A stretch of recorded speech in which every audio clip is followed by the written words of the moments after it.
يا أهل الكتاب لا تغلوا في دينكم غير الحق ولا تتبعوا أهواء قوم قد ضلوا من قبل وأضلوا كثيرا وضلوا عن سواء السبيل لعن الذين كفروا من بني إسرائيل على لسان داود وعيسى بن مريم ذلك بما عصوا وكانوا يعتدون كانوا لا يتناهون عن منكر فعلوه لبئس ما كانوا يفعلون.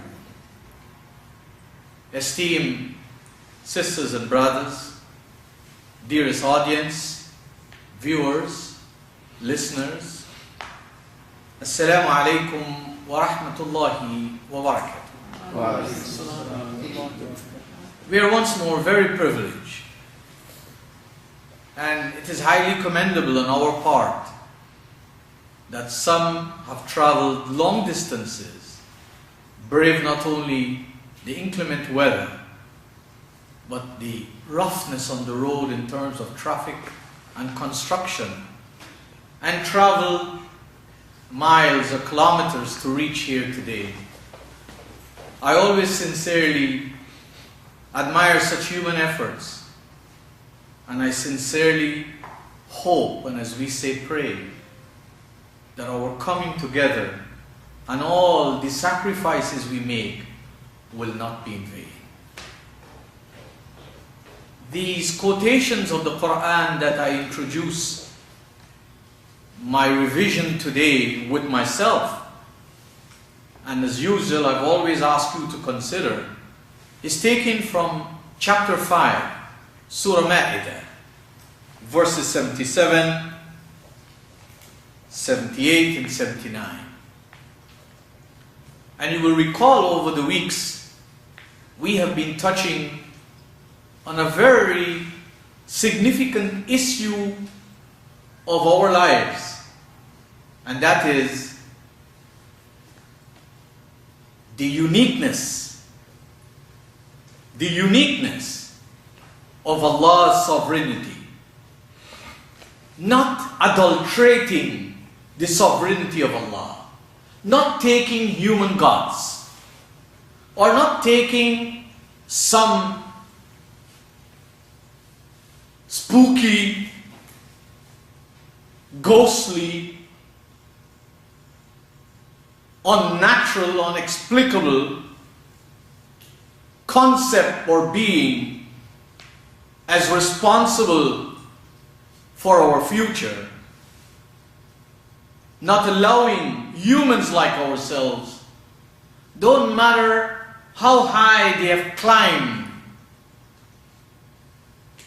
on the pedestals in society, to ever become a god to us, to ever dictate to us what does not come from divine loftiness. And that's a challenge, as I've said to you and to myself.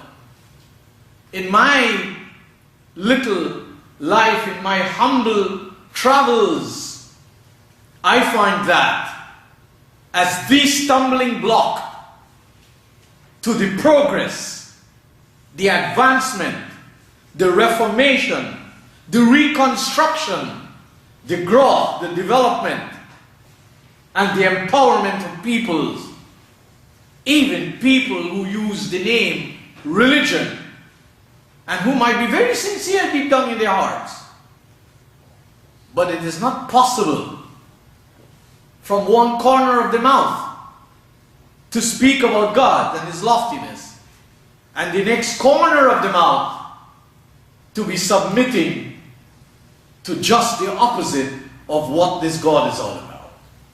And as I've said, our lives and the lives of our communities, our families, our friends, our neighborhoods are up for analysis. And it is good if we learn to look at ourselves first, rather than keep looking at others who are far away from us. And generally, become oblivious to our own precious self. I have said before, and this you can always verify, that the Qur'an is a collection of Allah's revelations to people throughout the ages. It is not just a book for reading. Even the Prophet Muhammad, even he had no idea of what went on before. And if you go into chapter 12, the Qur'an tells him in the very beginning, نَحْنُ نَقُصُّ عَلَيْكَ أَحْسَنَ الْقَصَصِ بِمَا أُوحَيْنَا إِلَيْكَ هَذَا الْقُرْآنِ وَإِن كُنْتَ مِنْ قَبْلِهِ لَمِنَ الْغَافِلِينَ. O Prophet, we are presenting to you samples, not complete editions and stories, samples, qasas, clippings, but pertinent clippings of what transpired before. And you had no inkling of all of this. You were unaware of this. So you and I will always remain unaware unless we make it our business to become aware and to develop awareness. And when Allah tells us about other peoples, we should not see ourselves as special because we don't see our names there. And we should not see this as something to say, to point the finger at them. Oh, this is about them and not about us. This is a common pastime. This is a common mistake. You are to look at my life and see where I err, and you to learn from that, so you don't make those errors.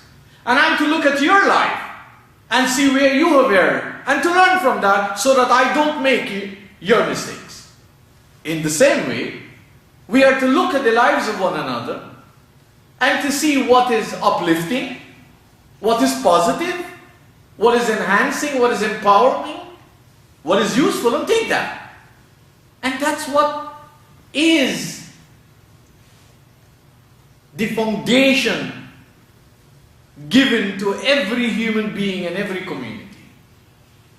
And here in this chapter, Allah is telling us about Ahlul Kitab. And we are accustomed to hear the translation of Ahlul Kitab to mean Jews and Christians. I don't see the word Jews and Christians in here. And Jews and Christians are not the only people who got revelation.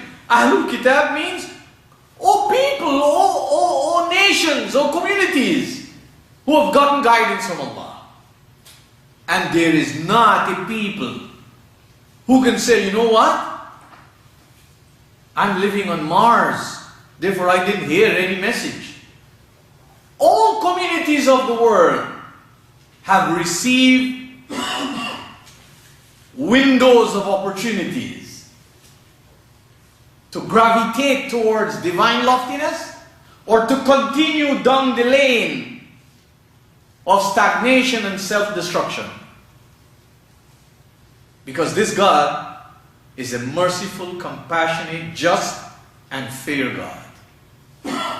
And we should not see ourselves as very specific and very fortunate and see the rest of the people, they never get guidance, so we are better than they are.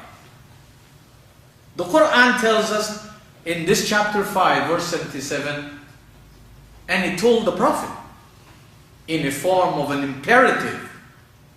It said to him, say to them, قُلْ يَا أَهْلَ الْكِتَابِ, say to the people who have received scriptures, who have received guidance, who have received revelations. The word Al-Kitab in the Qur'an is a popular theme. It doesn't only mean a book. It refers to all the ordinances, the guidelines,